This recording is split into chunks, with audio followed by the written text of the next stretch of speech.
नमस्कार दोस्तों, स्वागत है आप सभी को आज के क्लास में। आज हम लोग कम्युनिटी हेल्थ नर्सिंग का आगे का क्वेश्चन देखने जा रहे हैं। इससे पहले हम लोगों ने 74 क्वेश्चन कर चुके थे और दूसरे पीडीएफ से हमने उसमें भी लगभग 100 क्वेश्चन कर चुके हैं।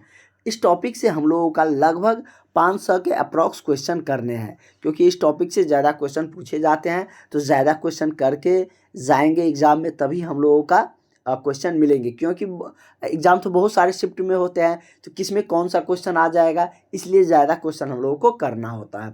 तो हम लोग आज यहाँ से क्वेश्चन शुरू करने जा रहे हैं और आप लोगों को डेली क्लासेज हो रहे हैं और जल्द ही आप लोगों को वैकेंसी का नई अपडेट देखने को मिलने जा रहे हैं। जो भी कैंडिडेट अभी तक भी क्लास नहीं ज्वाइन किए हैं, वो सारे कैंडिडेट इस नंबर पर कॉल करके व्हाट्सअप करके क्लास में जुड़ जाइए, क्योंकि अब ज़्यादा समय आपको तैयारी के लिए बचा नहीं है, ज़्यादा समय आपको मिलेंगे नहीं।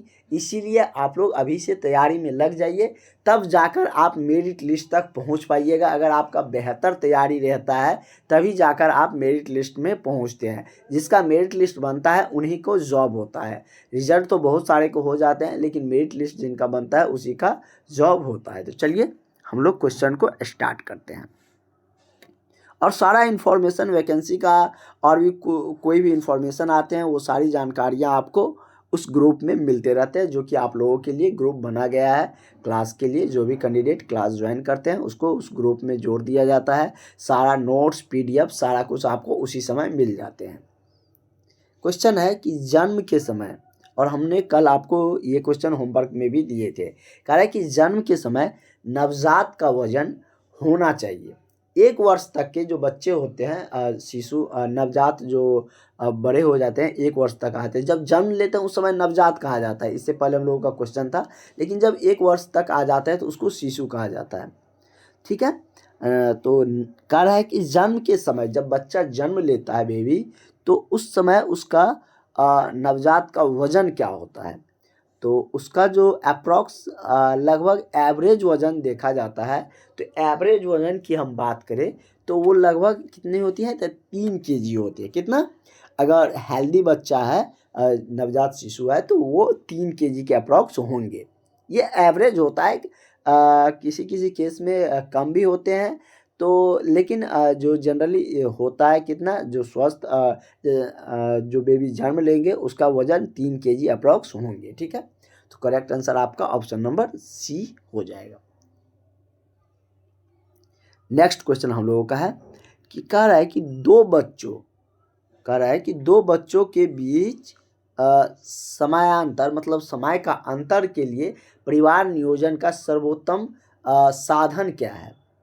क्योंकि परिवार नियोजन के बारे में आप लोग जानते हैं कि इन्हीं सब को लेकर परिवार नियोजन कार्यक्रम चलाया गया है और ये भारत में ही चलाए गए थे। कह रहा है कि 2 बच्चों के बीच जो समय अंतराल के लिए परिवार नियोजन का जो सर्वोत्तम साधन है वो क्या होना चाहिए। मतलब कि एक बेबी हुए और दूसरे बेबी के बीच में अगर दंपति चाहते हैं कि इसके बीच में समय अंतराल 3 साल 4 साल 2 साल इस अंतराल में हो, तो उसके लिए सर्वोत्तम साधन आपसे पूछ रहे हैं। जैसे फर्स्ट में दिया है कि निरोधक का इस्तेमाल करना चाहिए, कॉपर टी लगाना चाहिए, या एमटीपी कराना चाहिए, या खाने वाली गोली का इस्तेमाल करना चाहिए। तो सर्वोत्तम साधन क्या होंगे, तो वो क्या होंगे, तो कॉपर टी आपको हमने मिडवाइफरी क्लास में बताए भी थे। वैसे फिर से वो सारा क्लास होंगे मिडवाइफरी का, तो उसमें हमने कॉपर टी के बारे में बताए थे, जो कि एक क्या है, मतलब कि इसका गर्भ निरोधक का एक सर्वोत्तम क्या है, एक विधि है, जो कि लगाया जाता है किसे, वजीना के माध्यम से सर्विक्स, जो सर्विक्स में उसको क्या किया जाता है, लगाया जाता है। वो हमने आपको विद फिगर समझाए हुए थे मिडवाइफरी के क्लास में। आगे का क्वेश्चन हम लोग देखते हैं। अगला क्वेश्चन कह रहा है कि क्वारंटाइन का अर्थ क्या होता है। क्वारंटाइन तो आप लोग कोरोना काल में बहुत बार सुने होंगे कि इसको क्वारंटाइन कर दिया गया है। जो कोरोना पॉजिटिव आते थे उन कैंडिडेटों को क्या कर दिया जाता था, क्वारंटाइन कर दिया जाता था। मतलब कि एक टर्म हम लोगों को देखने को मिलते थे, 3-4 शब्द तो हम लोग कोरोना काल में ज़रूर सीखे थे। एक एपिडेमिक, जो नहीं जानता था, महामारी सब समझ गया। एक जो कि क्वारंटाइन भी सब लगभग सब इतना बार बोला जाता था कि सब समझ गया था। तो इस तरीके से बहुत सारा शब्द प्रयोग किए जाते हैं और भी बहुत सारे फेमस शब्द कोरोना के समय में देखने को मिले थे। वही कह रहा है कि क्वारंटाइन का अर्थ क्या होता है।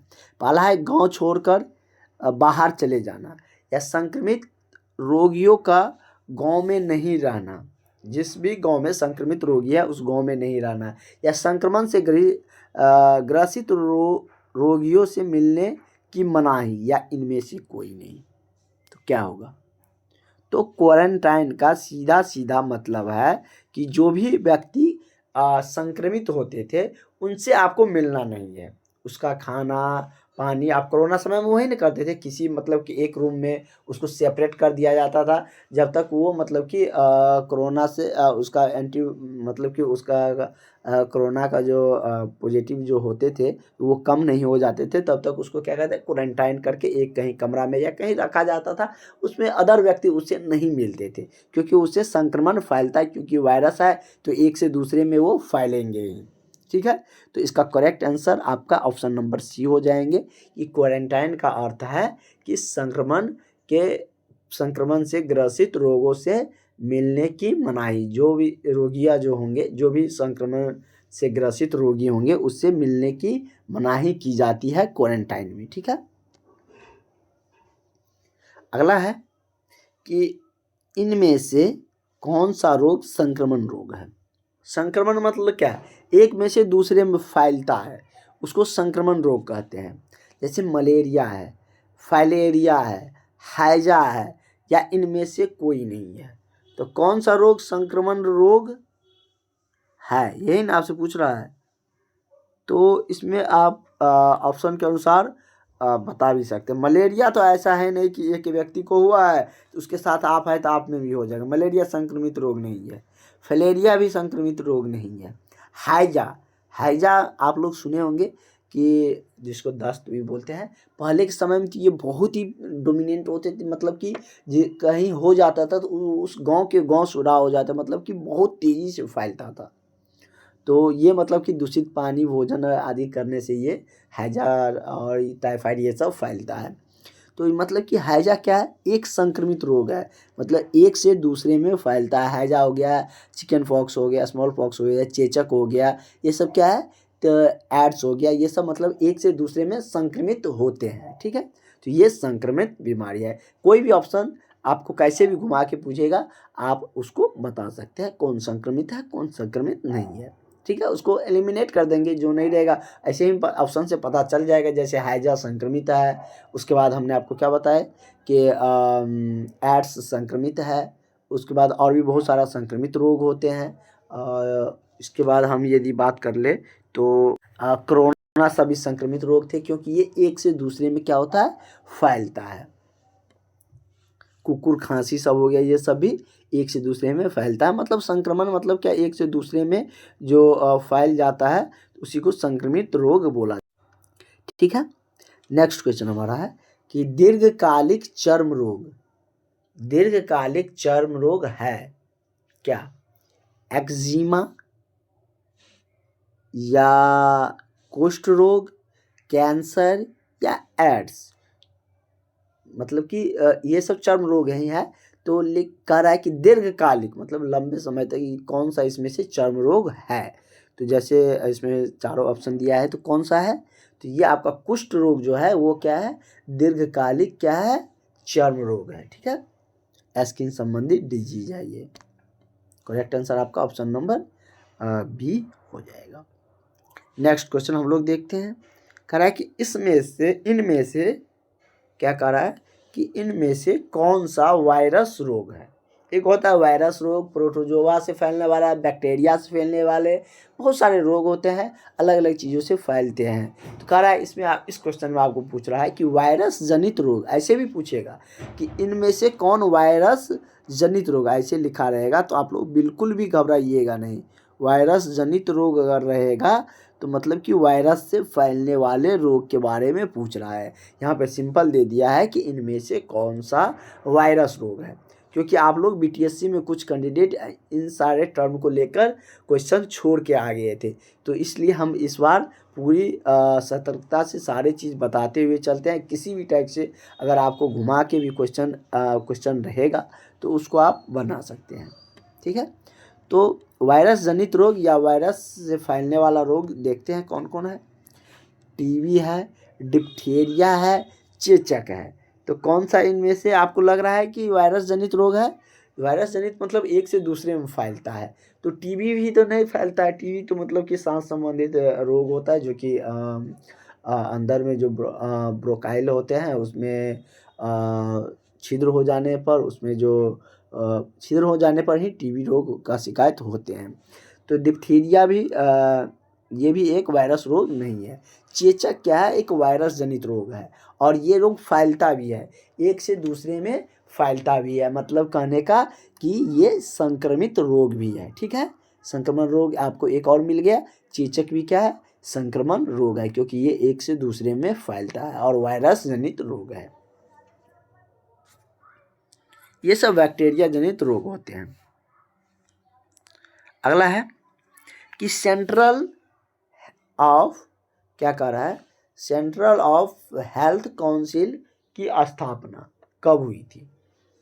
इस टॉपिक से आपको कुछ जीके टाइप क्वेश्चन भी देखने को मिलते हैं, जैसे कि WHO का स्थापना कब हुई थी, इसका मुख्यालय कहाँ है। इस तरीके से बहुत सारा क्वेश्चन हम लोगों को देखने को मिला। जनगणना से लेकर भी क्वेश्चन देखने को मिला। तो इस टॉपिक से ही कुछ जीके टाइप क्वेश्चन बनते हैं और वो तो पूछेगा ही पूछेगा। एक दो जीके टाइप क्वेश्चन रहता ही रहता है। अगर सिलेबस में जीके अलग से ऐड नहीं है फिर भी इस टॉपिक से एक दो रिलेट करके पूछते हैं, लेकिन वो स्वास्थ्य संबंधित ही इर्द गिर्द रहते हैं क्वेश्चन।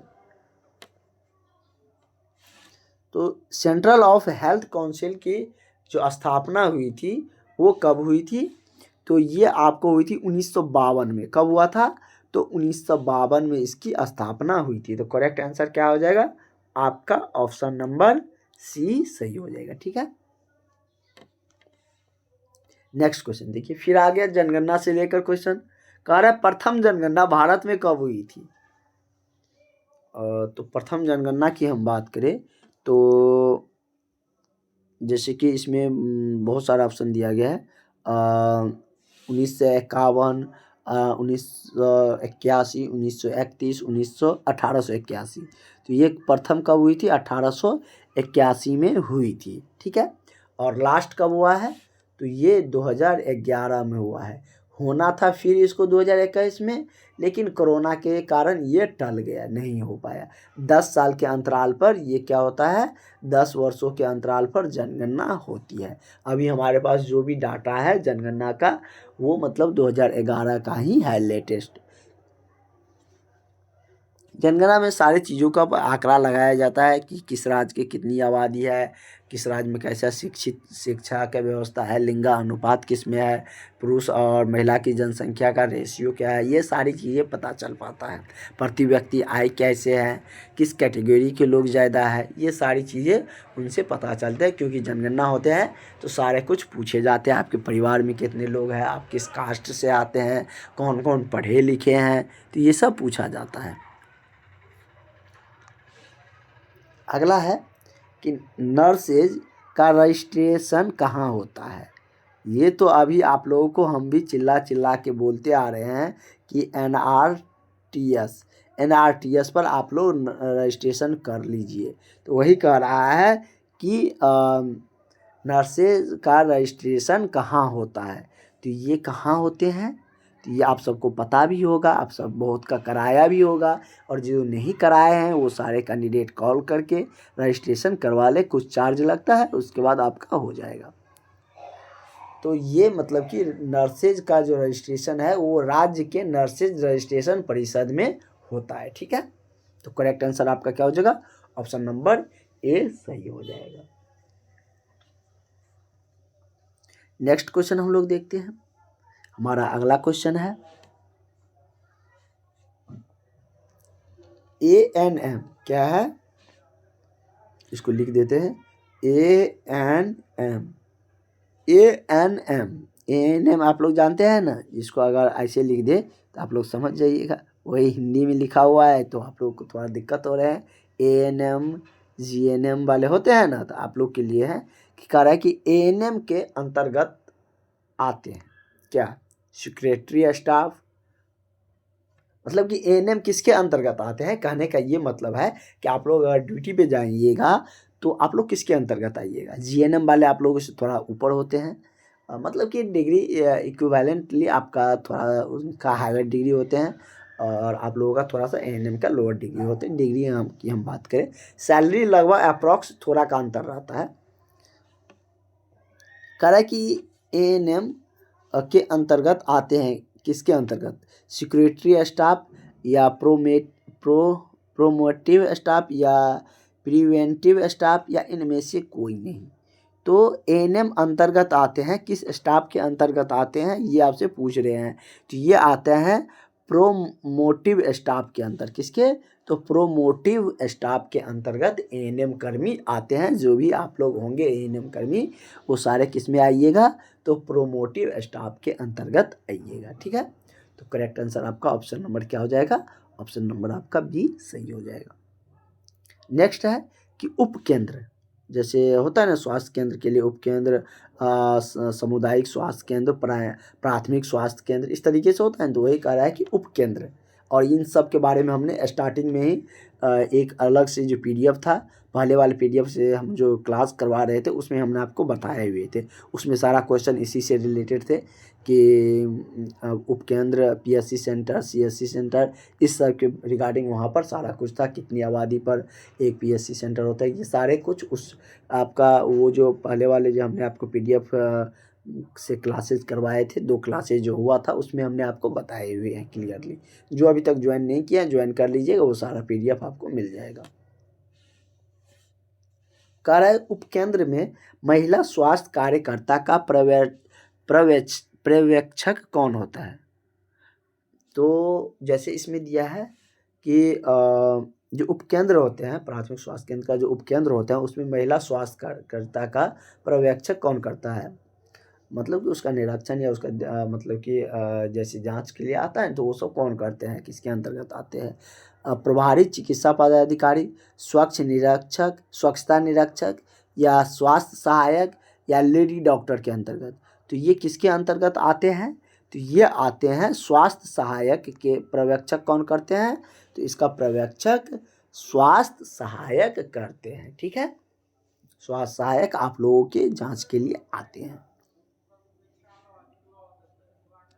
नेक्स्ट क्वेश्चन हम लोग देखते हैं। कह रहा है कि महिला स्वास्थ्य कार्यकर्ता का कार्य क्षेत्र की आबादी होती है, मतलब कि कितनी आबादी पर महिला स्वास्थ्य कार्यकर्ता का होता है, या कितनी आबादी पर महिला स्वास्थ्य कार्यकर्ता का कार्य क्षेत्र होती है। 1000 से 2000, 2000 से कितना दिया है 3000, 3 से 5, 5 से 10, तो कितने पर होते हैं, तो ये आपका होता है 3 से 5000 पर। कितने पर, तो 3 से 5000 पर। जबकि एक आशा कर्मी की नियुक्ति कितने पर होते हैं, तो 1000 आबादी पर होते हैं। ये हम लोगों ने पिछले क्लासेज में देखे थे। ठीक है, और महिला स्वास्थ्य कार्यकर्ता का कार्य क्षेत्र कितने आबादी का होता है, तो 3 से 5000। तो करेक्ट आंसर आपका ऑप्शन नंबर क्या हो जाएगा, ऑप्शन नंबर सी आपका सही आंसर हो जाएगा। नेक्स्ट क्वेश्चन की तरफ हम लोग बढ़ते हैं। हमारा अगला क्वेश्चन है कि सामुदायिक स्वास्थ्य का अर्थ क्या होता है, कम्युनिटी हेल्थ का अर्थ क्या होता है। इसमें तो हमको कम्युनिटी से क्वेश्चन देखने को ही मिलेगा, क्योंकि इस चैप्टर का ही नाम है कम्युनिटी हेल्थ नर्सिंग।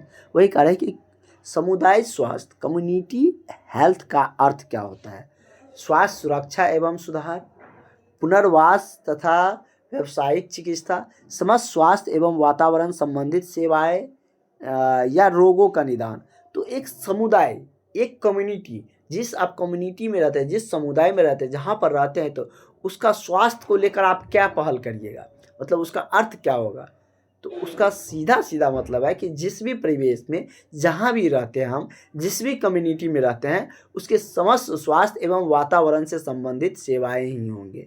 वही क्या होगा, उसके स्वास्थ्य से क्या होंगे, अर्थ होगा। ठीक है, तो इस तरीके से हमारा करेक्ट आंसर क्या हो जाएगा, ऑप्शन नंबर सी हो जाएगा। जैसे आप जिस कम्युनिटी में, जिस कॉलोनी में जहाँ भी रहते हैं, तो उससे समुदाय, पूरे समुदाय के, पूरे कम्युनिटी के स्वास्थ्य का अर्थ क्या होगा कि उस पूरी कम्युनिटी का क्या करना, समस्त स्वास्थ्य एवं वातावरण को भी देख, स्वास्थ्य संबंधित, और उसके बाद वातावरण भी दूषित ना हो, उन सारे चीज़ों से संबंधित जो सेवाएं होंगे वही उसके स्वास्थ्य का क्या होगा, जो प्रमुख अर्थ है वो होंगे। ठीक है, तो करेक्ट आंसर आपका क्या हो जाएगा, ऑप्शन नंबर सी आपका सही आंसर हो जाएंगे।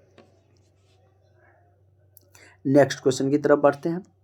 हम लोगों का अगला क्वेश्चन कह रहा है कि निम्न में से, क्या कह रहा है कि निम्न में से स्वास्थ्य शिक्षा में किस विषय वस्तु को प्राथमिक दी जाती है। कह रहा है कि निम्न में से स्वास्थ्य शिक्षा में किस विषय वस्तु को प्राथमिक दी जाती है, आकलन, मूल्यांकन, क्रियान्वयन या इनमें से सभी। तो किसकी प्राथमिकता दी जाती है, तो ये प्राथमिक दी जाती है सभी को, आकलन को भी दिया जाता है, मूल्यांकन को भी, और क्रियान्वयन को भी दी जाती है। तो करेक्ट आंसर आपका ऑप्शन नंबर क्या हो जाएगा, डी सही हो जाएगा।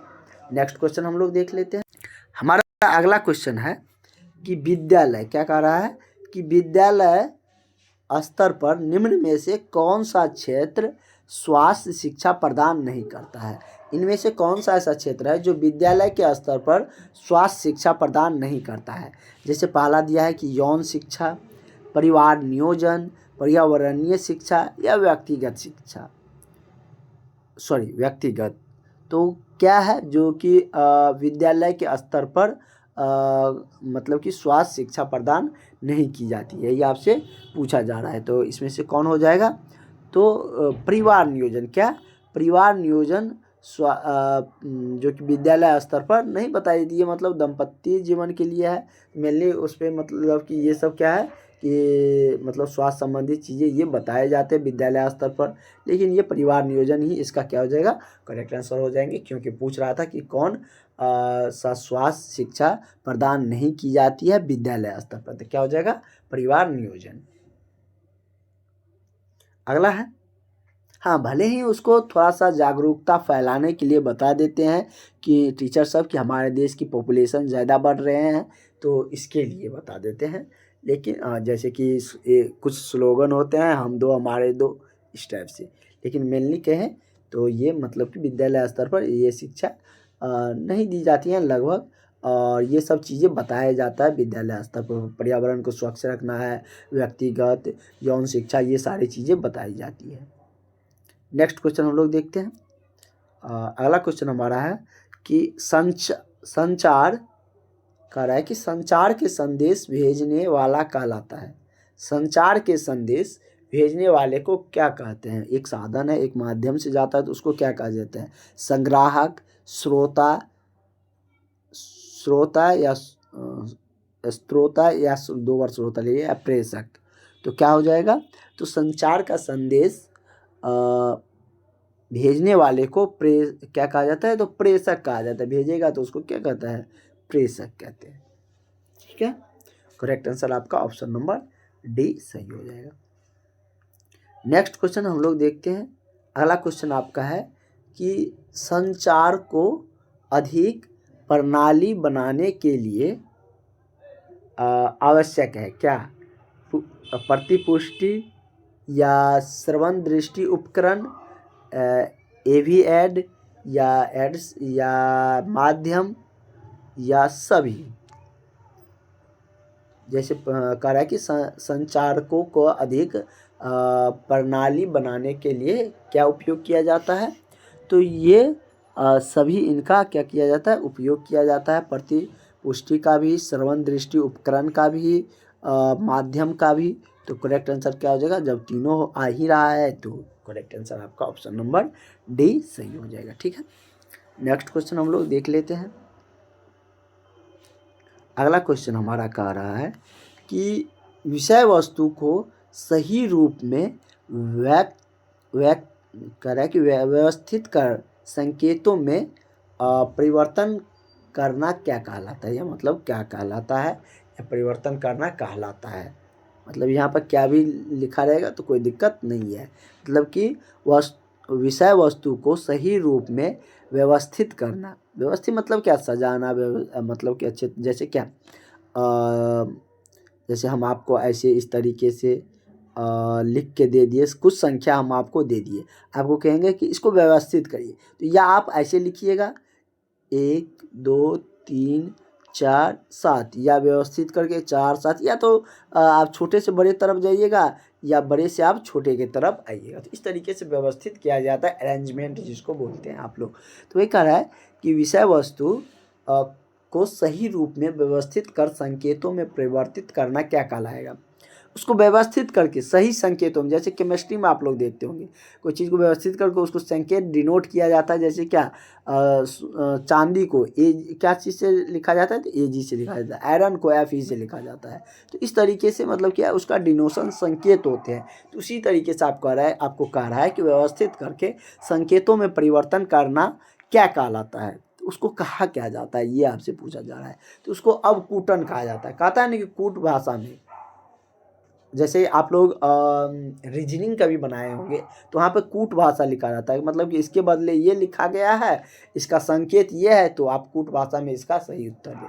तो वही इसका क्या होता है, तो संकेतों को व्यवस्थित करके जो संकेतों में परिवर्तन करना होता है वो अवकूटन कहलाते हैं। ठीक है, तो करेक्ट आंसर आपका ऑप्शन नंबर A सही हो जाएगा।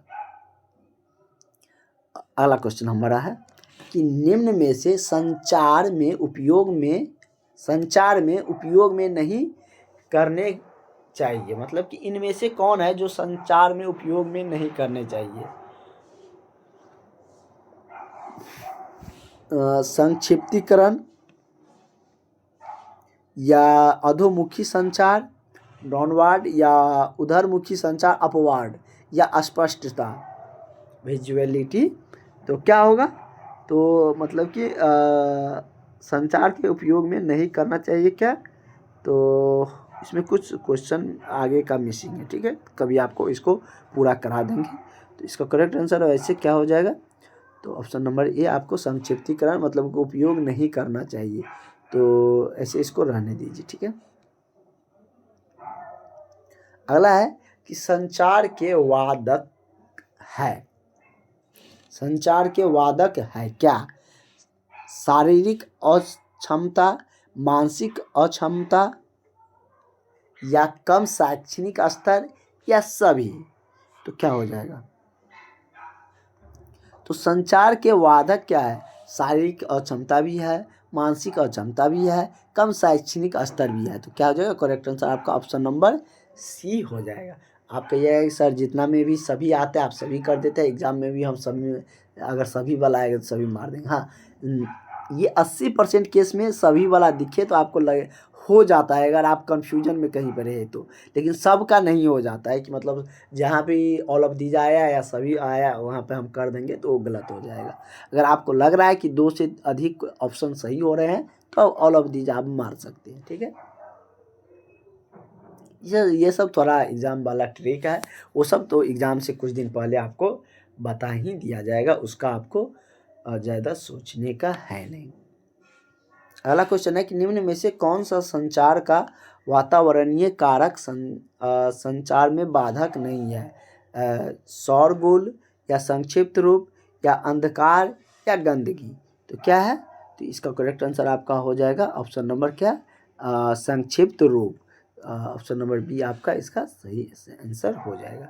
हाँ, यही क्वेश्चन था जहाँ पर मिसिंग आपको हम बता रहे थे, यही क्वेश्चन था, तो इसका क्या हो जाएगा, ऑप्शन नंबर आपका A सही हो जाएगा।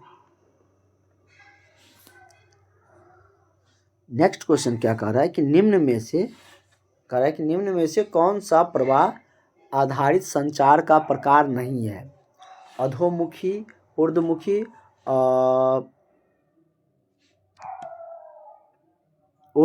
औपचारिक, या क्षैतिज। तो क्या हो जाएगा, तो और ऊर्ध्वमुखी मतलब कि वर्टिकली जो होते हैं उसको ऊर्ध्वमुखी भी कहते हैं।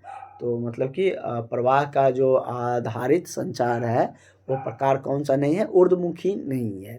ठीक है, करेक्ट आंसर आपका ऑप्शन नंबर B सही हो जाएगा। तो इस तरीके से हम लोग बहुत सारा क्वेश्चन आज देखे हैं। कल के क्लास में इससे आगे का क्वेश्चन हम लोग कंटिन्यू करेंगे। और जो भी कैंडिडेट अभी तक भी क्लास नहीं ज्वाइन किए हैं वो सारे कैंडिडेट क्लास ज़रूर ज्वाइन कर लीजिएगा।